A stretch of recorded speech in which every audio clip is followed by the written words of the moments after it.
maintain a light and happy atmosphere sa ating media conference today. Simulan po natin ang ating first batch na magtatanong, Jojo Gabinete, Erwin Ogawa, Alan Sanpon, followed by Jefferson Fernando. For now, from Pep PH, we have Jojo Gabinete. Ready na? Akala ka naka-ready ka. Tayo bigay yung mic ha. Magandang hapon. First na tanong ko, anong thoughts nyo na finally binalik na yung mga media conference para sa PMX? Lahat kayo na. Lahat, okay. Sige po, direct. Thank you for your wonderful question, Kuya Jojo. At higit sa lahat, napaka-importante ng unang tanong para sa amin. Kasi marami talaga sa amin na pelikula na magaganda, maayos, pero hindi nabibigyan ng MediaCon kasi nga hindi na pa-publicize masyado. So maraming salamat sa mga nagsusulat, nagpo-post, na gumagawa ng write-ups para sa amin na bumalik, no? Bumalik. Kaya sabi ko kay Bibi, nanibago ako, may press con ulit, no? Thank you sa inyo, Kuya Jojo. Thank you sa Viva. Thank you sa lahat ng dumalo ngayong araw na to na bumalik ulit yung ating mga MediaCon. Kasi maraming kwento ang inukukwento, maraming artista, maraming bagong dumarating na hindi nakukwento yung mga kwento nila. At yun, dito na sila ngayon, no? Dito na sa saktong-sakto, Barurundos yung una kasi napakalakas ng cast na to, no? Sa henerasyon ng Viva Max ngayon, sila yung solid cast na nandito ngayon. Thank you. JC. Thank you po sa magandang tanong.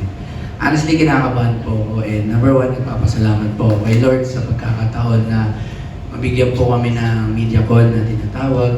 Siyempre, thank you kay Boss Big, sa Viva, sa buong staff, sa buong team and everything.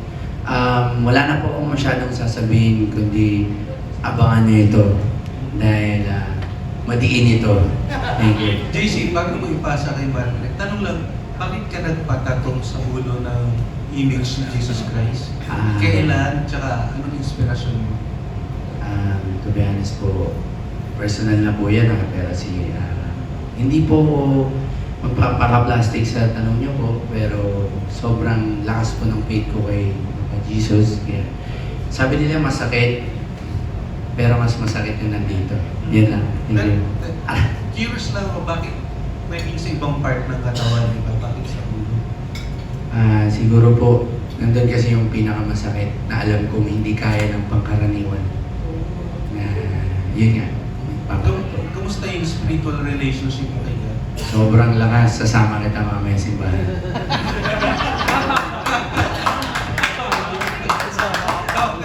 Margaret. Tawa. Thank you po, Sir Jojo, for the question. Anyways, yung ganito pong opportunity para po sa katulad ko pong bagong artist ng BMX. Sobrang feeling ko po, privilege po talaga to kasi nabibigyan po ng pagkakataon ma-recognize yung execution namin ng characters and yung storya po na ginagawa ng mga directors. And yun po, para mas nabibigyan po ng opportunity na malaman ng tao at makilala yung mga artists at creations po ng directors. Yun po. Thank you. Kamusta ka na ngayon? Kasi dati, takot na takot ka sa mga press con, di ba? Kinakabahan ka. Anong pakiramdam na yun? Kinakabahan pa din naman po. Pero ngayon po kasi mas familiar na po yung kayo po, Sir Jojo. Mas nagiging comfortable po ako kasi po nakausap ko na po kayo ng personal. Yun po. Thank you. Ayun po, sa letrang B, allow being God. Thank you sana sa question, Sir Jojo, no? And, ayun, syempre, yung bumalik ng ating mga Brexicon, parang na-ignite uli yung mga apoy ng aming mga passion as an actors, as mga directors, writers, dito sa VMX. Syempre, eto na uli yung panahon para gumawa ng hindi lang bago, pero mas maganda sa ating mga nagawa before. Kaya sobrang saya namin, sobrang grateful namin dahil binalik niyo po ito. And alam niyo na po yan, maraming salamat, mahal namin kayo. Ayun po. Direct Kid, first time mo nag-press con, Kid? Yes po. Kaya actually, katulad ni Margaret, nung una, kinakabahan din ako ngayon. Pero we are happy na we get to show our film, or at least the trailer of our film, sa mas maraming audience, like sa mas malaking, literal na mas malaking stage. So, yun, excited na makita at mapanood ng lahat yung pelikula na ginawa namin. Salamat. Okay, thank you so much. Gusto ko lang idagdag kay JC, no? Kapag ayaw mo na yung tattoo mo, grow mo lang yung hair mo, matatakpan na siya. Diba? Kaya okay din sa ulo. Anyway, sige po. Okay, ngayon naman kay Erwin Ogawa, lipat tayo to Anong Ganap. Hello guys, hi Direk, welcome back, di ba? Ang tagal na natin hindi nag-press ko. Siyempre, ang tanong ng lahat, gano'ng katindi ang mga eksena dito sa Pasada Barulog 2, Direk? Yes, sige pa.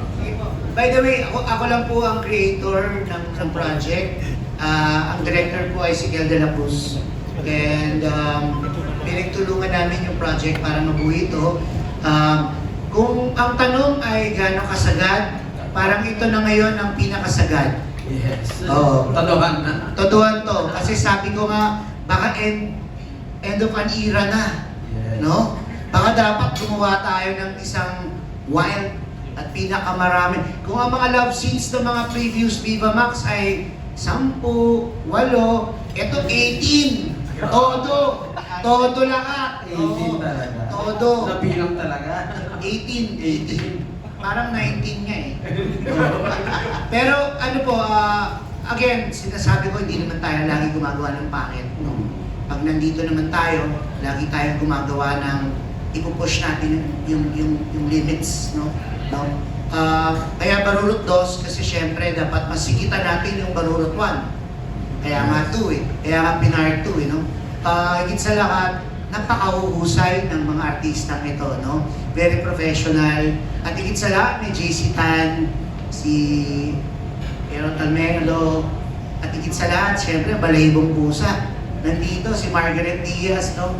At meron pa kaming, wala lang dito ngayon sa presscon, merong mga 3 bagong ilo-launch na kasama namin sa pelikula. Isang beauty queen, isang batang-bata na si Victoria Nash, at isa pang hot MILF.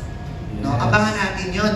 Yun yung aabangan natin. No? Kasi traditionally, ang daming, libo-libo lagi ang babae sa Viva Max. Daan-daan. Pero hindi nagmamarka eh. Hindi nagmamarka, dumadaan lang, passing lang. So kaya I'm very thankful na merong press con ngayon.